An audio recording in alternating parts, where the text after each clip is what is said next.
Hallelujah. Xa uthetha uyadala. Hallelujah. So ilizwi lokhomanda, uyakhomanda. Uyamkhomanda uSathane, awuthethi nothetha naye. Awuncokoli naye athi uncokola nechomi yakho. Jesus. Hallelujah. Because into esebenza ngayo uSathane is the fear. Ifear into yokuqala esebenzisayo. Hallelujah. Uzawuqala afake ifear kuwe. Hallelujah. Ndisandosindiswa. Zihlalela apha kwelicala kule kamera kulapha ngasekhaya apha eyadini kodwa. Ngoku ndileleyo ndive ngathi ibhagla iyaginqiza but akho nto ibhagla iyaginqiza.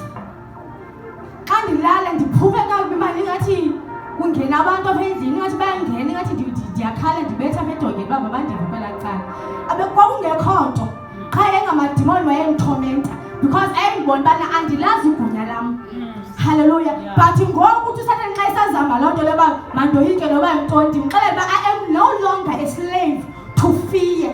Andisoyiki into ngoku because why ndazi igunya elikum. Hallelujah. The only thing engathathi igunya kuwe is sisono qha. Hallelujah. Sisono sodwa into engathatha igunya lakho. Because once wenza isono uya kwicala kaSathane, you automatically choose icala kaSathane. Hallelujah. So ke ngoku wena uphulukane negunya lakho once wenza isono. But if you are found blameless in the eyes of the Lord, uSathane can do nothing kuwe. Amen. Hallelujah.